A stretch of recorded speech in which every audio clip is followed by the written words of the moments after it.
Jalpaiguri medical কলেজে সুস্থ পরিষেবা চালু করতে বিভিন্ন দাবিতে বৈঠক জেলা শাসক দপ্তরে। মেডিকেল কলেজের বিভিন্ন পরিষেবা নিয়ে বারবার উঠছে প্রশ্ন। মেডিকেল কলেজের বিল্ডিং কাজ চলছে, তবে স্বাস্থ্য পরিষেবা ও অন্যান্য পরিষেবা নিয়ে বারবারই বিক্ষোভের মুখে পড়তে হয় স্বাস্থ্য দপ্তরকে।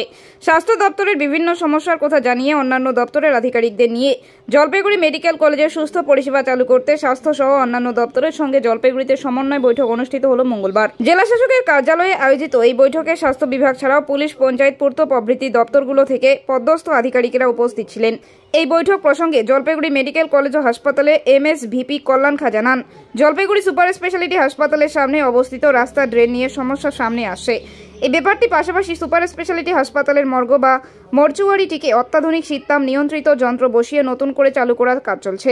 আজকের বৈঠক সফল হয়েছে, যার ফলে অতি দ্রুত সমস্যাগুলো সমাধান করা যাবে বলেই আশা করছি। আমাদের হাসপাতালের যে ইস্যুগুলো, যেগুলো ধরুন হাসপাতাল তো একটা জায়গার মধ্যে, আমাদের যে জেলা বলুন বা শহর বলুন বা পঞ্চায়েত বলুন, সেই জায়গায় সমস্ত অসুবিধা আমরা নিজেরা সমাধান করতে পারি না। হাসপাতালের নিজস্ব কিছু সীমাবদ্ধতা আছে। তো বাকি যে জিনিসগুলো, যেগুলো জেনারেল অ্যাডমিনিস্ট্রেশন বা পুলিশ অ্যাডমিনিস্ট্রেশনের সাহায্য লাগে, সেইটার জন্য আমরা এসেছিলাম। সেই নিয়ে খুবই সদর্থক কথা হয়েছে। আশা করা যায় যে আগামী দিনে সেগুলো সমস্যার সমাধান হবে।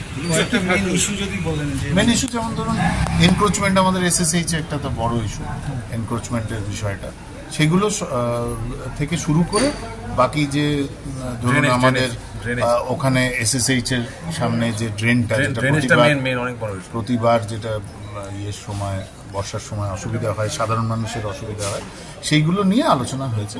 সেটা আশা করা যায় সমাধান হবে।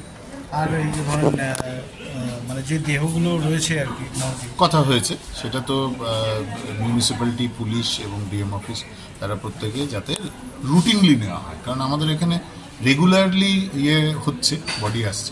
তো রেগুলারলি যদি ডিসপোজালটা হয় তাহলে ভালো হয়, সেটা আমরা বলেছি।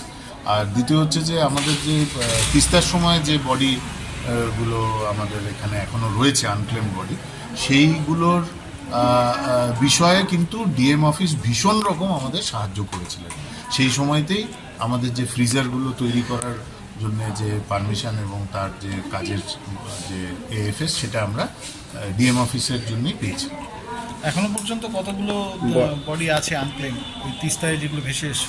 এখনো এক্স্যাক্ট ফিগারটা আমাকে জেনে বলতে হবে, কিন্তু এখনো বডি, আনক্লেম বডি রয়েছে।